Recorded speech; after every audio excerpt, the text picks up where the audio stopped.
Hi, welcome to the Also Called podcast, where we're asking hard questions about our place in this hectic world. Join us as we dig into the truth about who God is, possibly discovering that we are also called.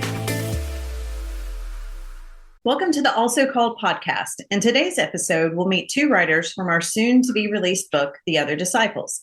Today, we're diving into the perspective change into the busybody Martha and the seventh disciple from the book written by Cathi Palmer and her sister, Mary of Bethany's Anger, our eighth seeker, written by Mia Burke.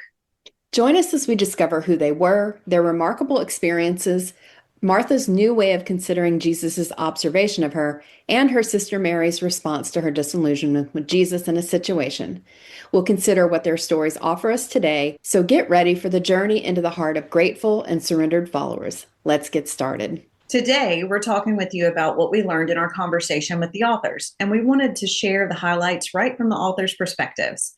In this episode, we're diving into Martha's change of heart, the seventh disciple from the book written by Cathi Palmer. So my mom, Cathi Palmer, originally from the artsy town of Ocean Springs, Mississippi, spent 15 years in Denver and is now transplanted with her husband Ben back on the Mississippi Gulf Coast. A retired respiratory therapist, her literary aspirations were honed in her all-girls Catholic high school journalism class.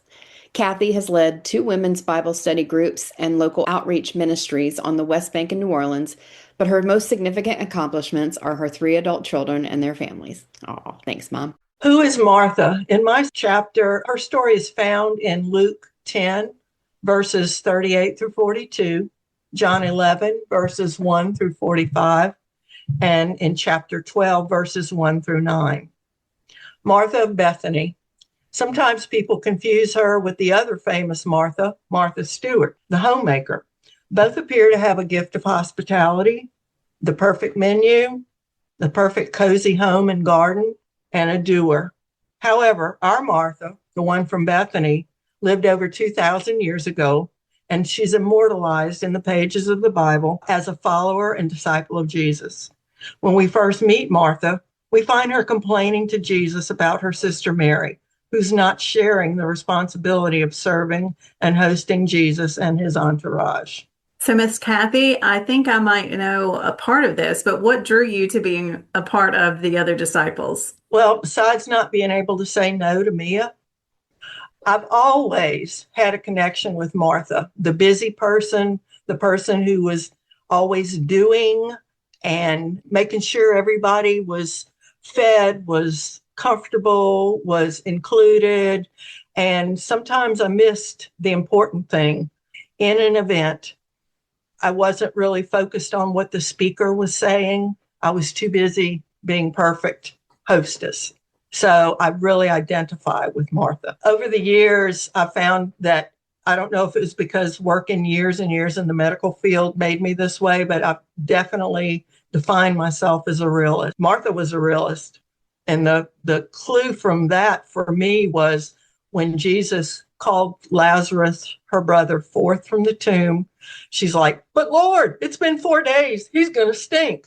Well, that was a very realist thing to say in my book. She was all about the practical and doing what needs to be done, sometimes at the cost of her own peace and her own discipleship. I was just curious, as we've been learning about a lot of these women, it seems like they have intimate family relationships. We see that throughout the stories between Mary, Martha, and Lazarus.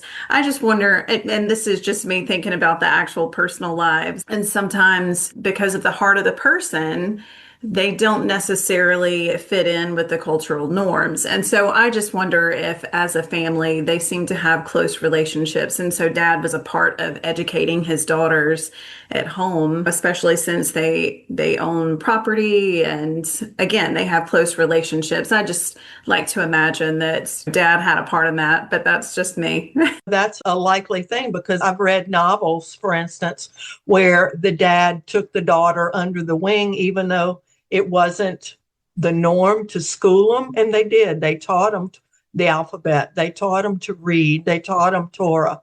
So some daughters were likely as educated as the sons were. They just didn't make it a public thing. So tell us, what's Martha's problem? Martha was a doer, not necessarily a listener. She was a responsible Jewish woman. Her problem was busyness, in my opinion, the same as a lot of us, just focusing too much on responsibility and duty to make less of a priority her relationship with God and being in Jesus's presence when he was there and really listening and being taught.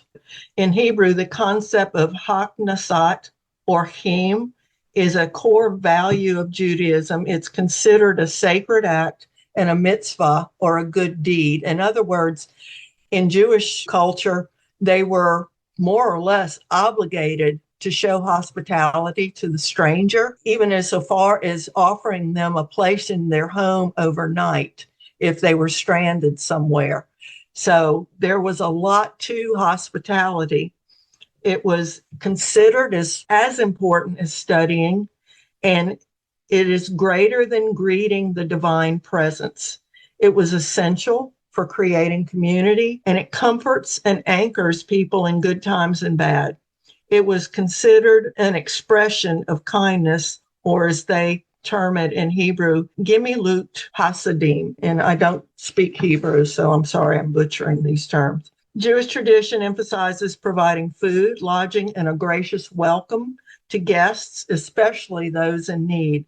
Hospitality played a crucial role in fostering a sense of community and belonging, both within Jewish homes and synagogues. So hospitality was a command, not just an expectation. So she wasn't just this type A, high-strung woman who wanted to make sure the house was clean. She understood in her culture. It was a duty. It was a sacred duty. So it was more than just wanting to have a perfect house. It was an obligation to them. So we can't really fault her for what she was doing because it was the norm. That's what you were supposed to do. It was expected not only by her culture, but I'm sure she expected it of herself. Modern thinking may teach and interpret Jesus's response to Martha being so upset about her sister not helping in this particular situation. Luke 10, verse 41 through 42. Modern thinking and teaching interpret Jesus's response to Martha's request that he rebuke her sister for not helping. We look at that as Jesus chastising her. But let's examine his response a little bit deeper and look at what Jesus was seeking to do. I think he sought to teach her a deeper lesson that would change her perspective and teach a kingdom viewpoint. This is the quote from Scripture. And Jesus answered and said to her, Martha, Martha, you are worried and troubled about many things, but one thing is needed, and Mary has chosen that good part, which will not be taken away from her. So rather than diminishing her or calling her out for complaining, he just pointed out the benefit of Mary's choice was to sit and listen at his feet. So learning and growing in our faith as his followers is more valuable than all the ministry we can do for him. The work will always be there, but becoming more like Jesus by spending time with him enables us to hear him and do the work more effectively. Our capacity for compassion will grow as we become more like him. And I like what you talk about in the book. You said basically Jesus liberates her, and he does for us. He liberates from striving tirelessly and redeems our sinful selves. It also reminds me, I guess we've all heard the saying, you can't pour from an empty cup. Through this season, as we're talking about women and how they're called to different things and back to the spiritual gifts, hospitality is one of those spiritual gifts. So I love that he's not chastising her for what she may be naturally gifted in. We've talked about the cultural context. It was an obligation, but it could also be what fills her soul and how she's called to serve God. So what did you learn about God writing this chapter?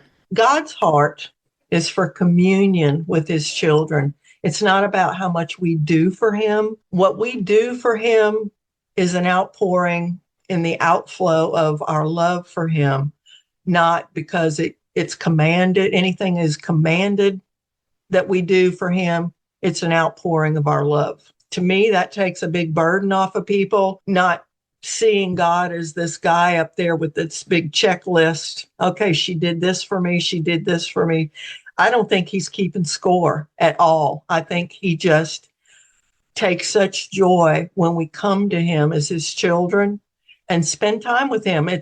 I tell a lot of our ladies in some of my women's groups that don't like to pray out loud, and I'll tell them, but the Father loves hearing the voice of his kid. Just talk to him. There's nothing you can say wrong to the Father. He knows what's on your heart. I think that's the biggest thing about God. The takeaway that I had about the Father is that he just wants us to talk to him and listen to him. I love that, but I also feel very convicted about what you just said. So Martha's journey of discipleship, what was she called to do?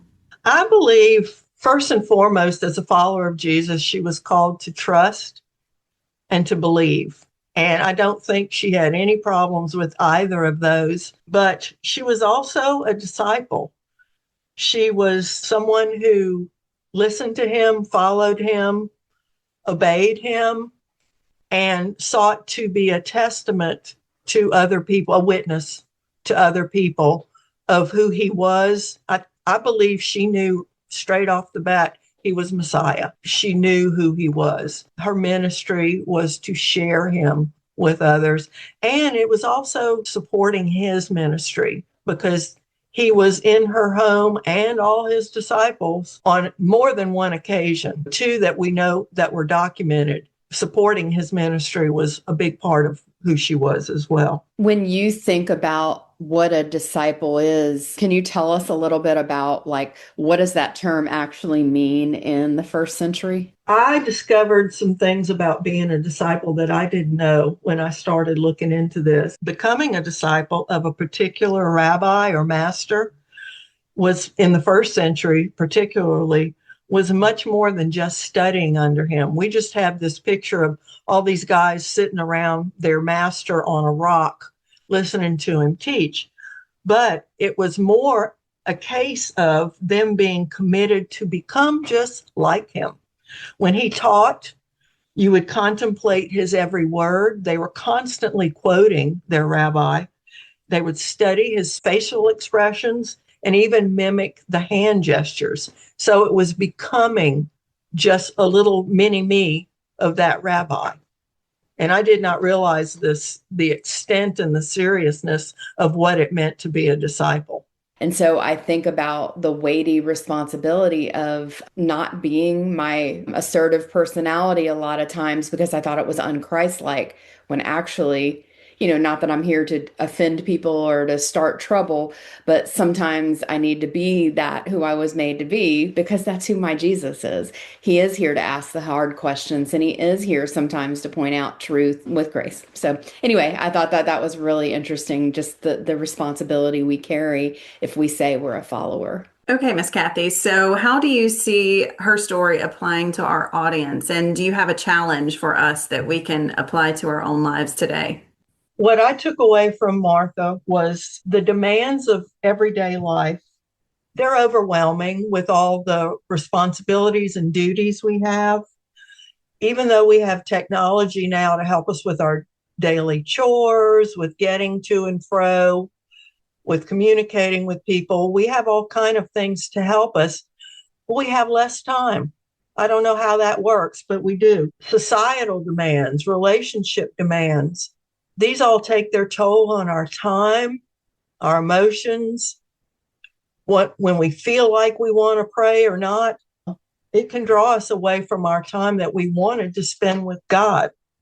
So as far as a challenge to our listeners and the people who will be reading this book, I would say perhaps be more intentional about carving out time for God.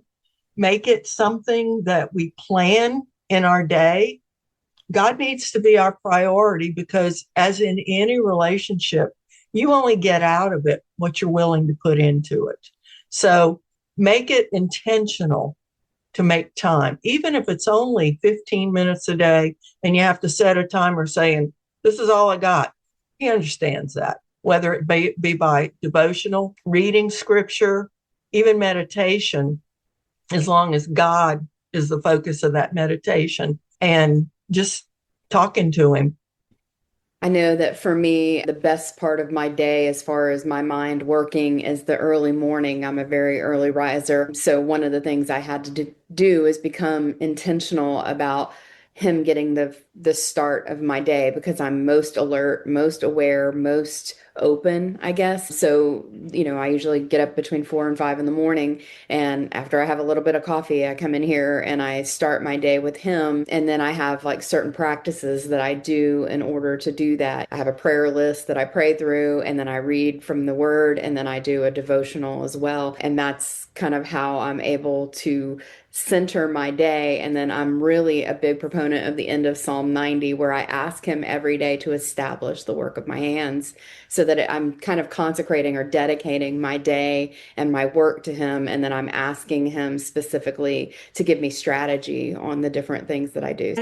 I learned that it's most important to go to God first, and then he's going to equip me and fill me with the desire and the passion and the ability to be able to serve others. And I also pulled out a quote from your chapter because I just think it's so beautiful. In our journey as believers, it's essential to strike a balance between what we want to do for Jesus and what he wants us to do, because I think that's another thing that trips us up a lot. We have this idea of, I have to be soft-spoken, or I have to do this. And, we have this ideal that we want to reach to have value. And so often the reason why we have to strive so much is because that's not what God is calling us to do specifically. What I am loving so much from all of these disciples that we're getting to know is that their stories are so different, but God has a calling for each one of them. What I learned was just how important it is to set priorities. And I can't just float through my day and let life happen, especially in areas where I want to draw closer to other people, most importantly, the Lord himself. You don't have a good relationship if you don't talk to people. So that's important, and it's priority. I mean, it's really a huge personality forming lesson that we have to learn. And like you said, the more we do things, it doesn't just become a habit, it becomes a lifestyle.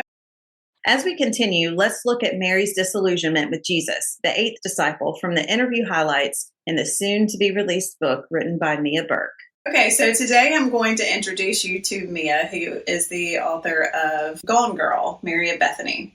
Mia grew up crisscrossing the U.S. with her family, preparing her for life as a military wife. She is the author of Come Undone, 2 televised documentaries, and a few sketches, shorts, and articles with potential literary value.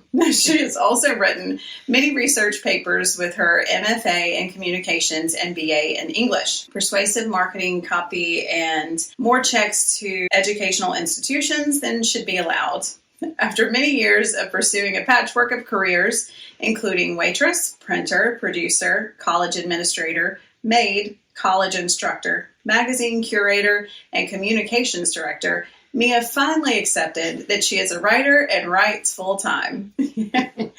Now she lives on the Florida Gulf Coast. Her favorite people are 1 husband unconditionally supporting, 4 adult kids adulting, 2 dogs barking, 1 cat meowing, and a grand monkey and the Orlando orange tree. So a quick intro from Mary. She's the final Mary. Finally, we're at the end of our Marys. She likely came from a very wealthy family.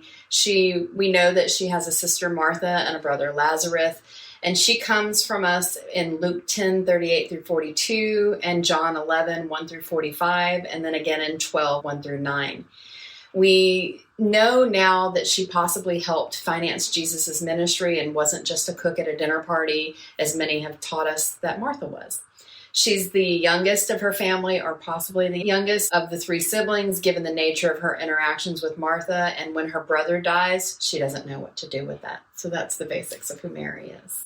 Thank you. But there were editors, there were beta readers. So it's been a lot of women, but it has been awesome. Yeah. So of the 12 female disciples, what drew you to Mary?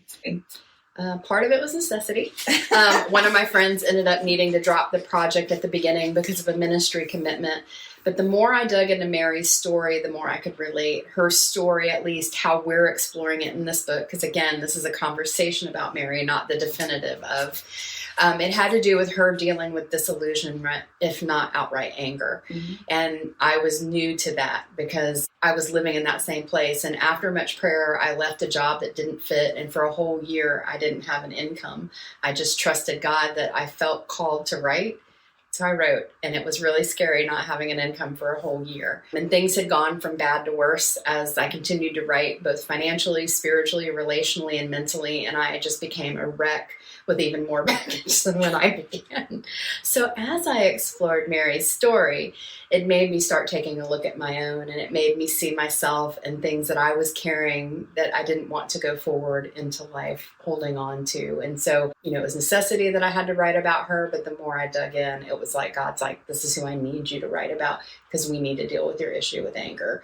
Not necessarily that I had anger, but I was so uncomfortable with it. Mm-hmm. I didn't think I was allowed to ever be angry because that's kind of how I was raised, as be seen and not heard sometimes, to being extremely uncomfortable with other people's anger to where I felt like I had to fix it. Yeah. And God's like, we're going to deal with that. And it wasn't fun, but we're through it. Yes. Getting there. Yes. I think that is a pattern that we're seeing with a lot of the women who participated in this project. Mm-hmm. It's like we were living out the lesson that we were trying to share with others. What did you enjoy most about Mary, and how did you relate to her story? I love everybody's story, both in the life and in the Bible. I love just understanding or trying to understand people. And I'm curious, and I like to learn from wisdom as opposed to experience.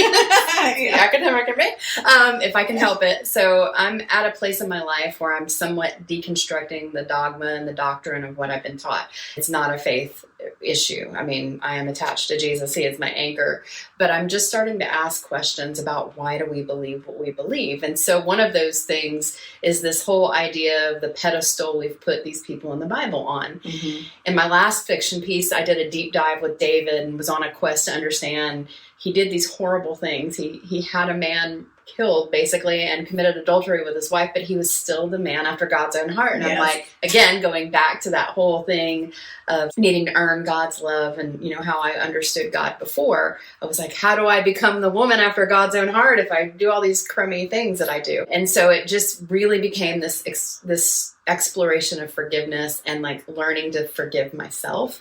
And so as I became comfortable with the idea that these people that we read about in the Bible aren't these marble busts to worship, but they're people, they're flawed, and it's about their story and how God connected with them and how God reached them and how they responded to that. That was my favorite part because Mary's story was so timely for the situation that I was in. She was a woman who was seriously disappointed with Jesus, and I was too. And so she felt unseen, forgotten, and frustrated. So did I.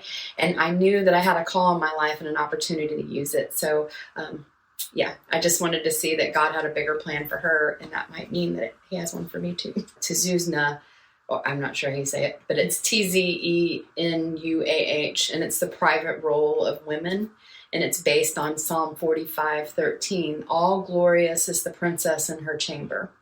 And while a man's primary responsibility was seen as public, a woman's was confined entirely to the private sphere. I just thought that was real interesting to understand what her reality was, and that Jesus and his disciples remaining where they were for 2 days wasn't out of cruelty, but because when Lazarus died and Mary and Martha said, come, he's sick, and Jesus not responding, that the other part of her story that's important is understanding there's a bigger picture that God knows that we don't.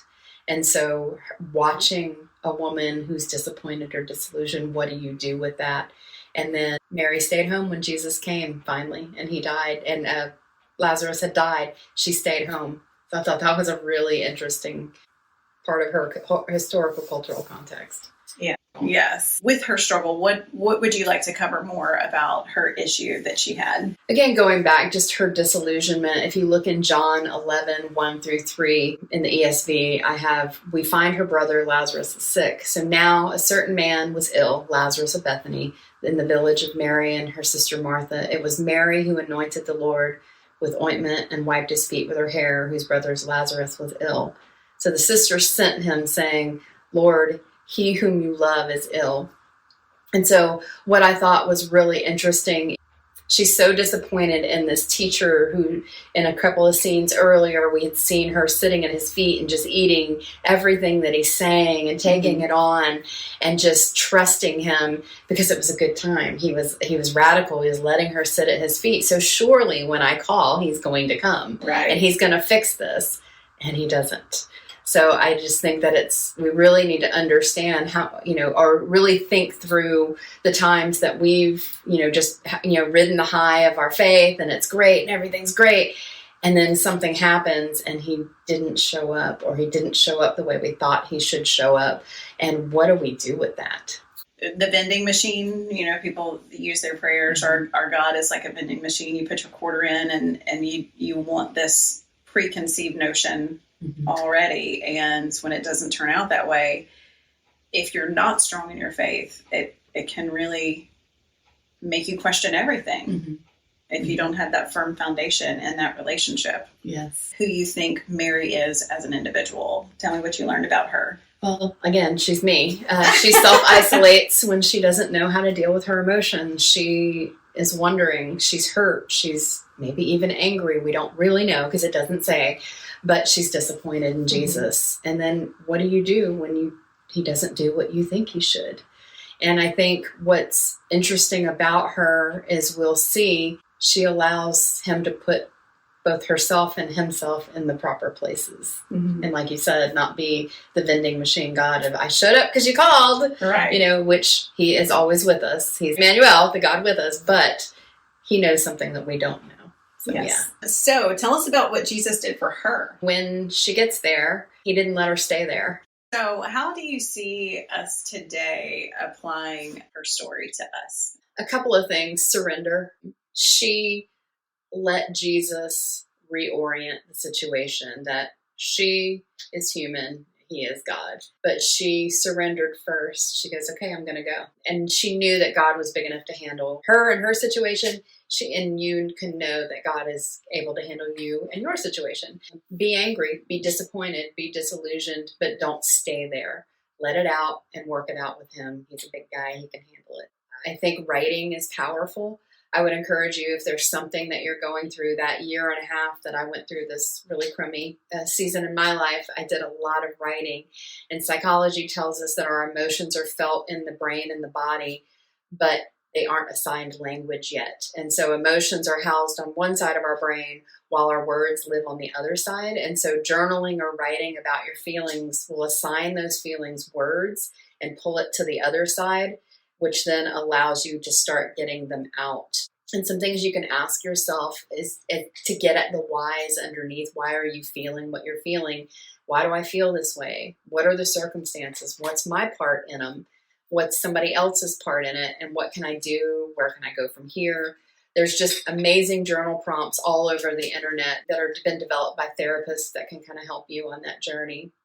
And then if you want to go even deeper than just writing or journaling about something, a really, really good friend of mine who wrote the Mary Magdalene chapter, Bonnie, she practices a thing called Emmanuel journaling.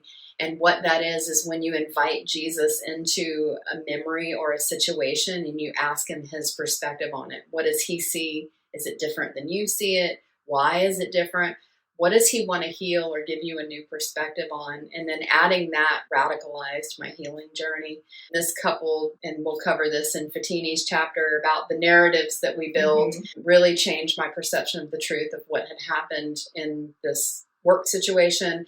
And then later, what had happened to deeper things that led me to get to such a bad place. And then you know what Jesus says in John 8:32, then you will know the truth and the truth will set you free. Thank you for joining us. We'd love to hear your thoughts on Martha and Mary of Bethany. So drop us a line in the comments, or for a larger conversation, join us on social media. Our links are in the show notes below. Is there someone who would be blessed by Martha or Mary's stories or the discussion? Take a moment to share this with her. Join us next time as we dive into the women disciples we explore in our soon-to-be-released book, The Other Disciples, with Salome, a woman who had a big, audacious ask of Jesus, with a bit of historical controversy surrounding her motives. And Anna, a woman who waited years to see her calling fulfilled and learned to be content in the waiting, Anna of the Temple. And remember, stay curious. And keep seeking.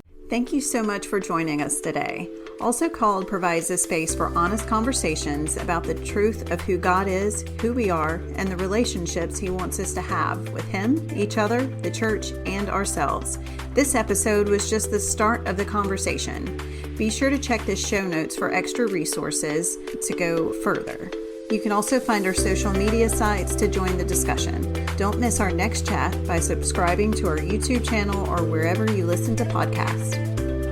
Also Called is part of Bible and Pop Culture, a crowd-funded nonprofit that allows us to provide our content to start great conversations for free. You can help us keep doing this by checking out BibleandPopCulture.com or AlsoCalled.org's Donate Subscribe buttons with a one-time gift, supporting us monthly, or sharing us with someone who might like the conversation. Thank you for being a part, and see you next conversation.